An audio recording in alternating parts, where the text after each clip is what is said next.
लोकसभा निवडणुकीनंतर आता राज्यात लवकरच विधानसभा निवडणुकीची रणधुमाळी सुरू झाली आहे आणि बड्या नेत्यांविरोधात उमेदवार उतरवण्याची चाचपणी देखील सुरू झाली आहे। या निमित्ताने चर्चेत येऊ लागलाय तो वरळी विधानसभा मतदारसंघ।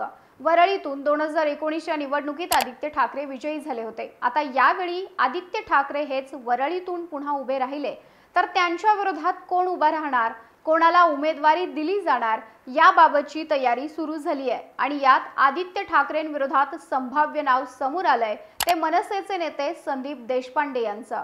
संदीप देशपांडे हे आदित्य ठाकरेंसमोर आव्हान उभं करू शकतील का? वरळीतील मतांचं गणित काय सांगतं हे आपण या व्हिडिओतून जाणून घेऊयात। नमस्कार, मी Madhuri Kumkar, for the people news मध्ये आपलं स्वागत। व्हिडिओला सुरुवात करण्यापूर्वी आपण फॉर द पीपलला सबस्क्राइब, लाइक व फॉलो जरूर करा।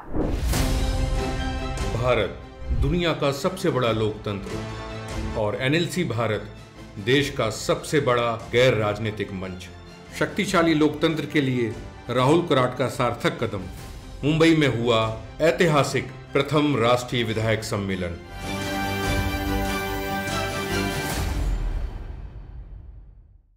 वरळी हा दक्षिण मुंबई लोकसभेतील मतदारसंघ हा शिवसेनेचा बालेकिल्ला समजला जातो। वरळीमध्ये उच्चभ्रू, मध्यमवर्गीय, कामगार वर्ग मोठ्या संख्येने।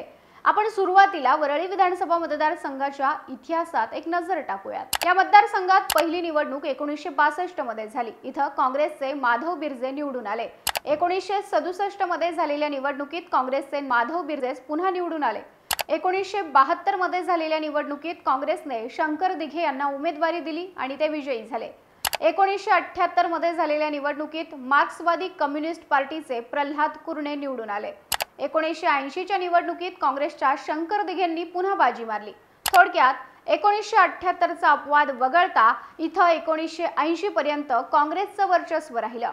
1985 च्या निवडणुकीत विनीता सामंत या अपक्ष निवडून आल्या। पुढे 1990, 1995, 1999 आणि 2004 अशा सलग 4 वेळा इथं शिवसेनेनं बाजी मारली। शिवसेनेकडून दत्ताजी नलावडे निवडून आले होते। 2009 मध्ये झालेल्या निवडणुकीत राष्ट्रवादी काँग्रेसचा विजय झाला। राष्ट्रवादीच्या तिकिटावर सचिन अहिर विजयी झाले। 2014 च्या निवडणुकीत पुन्हा शिवसेनेचा विजय झाला। यावेळी शिवसेनेकडून सुनील शिंदे निवडून आले आणि 2019 च्या निवडणुकीत आदित्य ठाकरेंना इथं मैदानात उतरवण्यात आलं। आदित्य ठाकरेंनी 67,427 मतांनी राष्ट्रवादीच्या सुरेश मानेंचा पराभव केला। आदित्य ठाकरेंना 89,248 मतं मिळाली तर सुरेश मानेंना 21,821 मतं मिळाली। आता राज्यातील राजकीय समीकरण बदलली आहेत। लोकसभा निवडणुकीत राज्यात मिळालेल्या विजयानंतर महाविकास आघाडीचा आत्मविश्वास वाढलाय।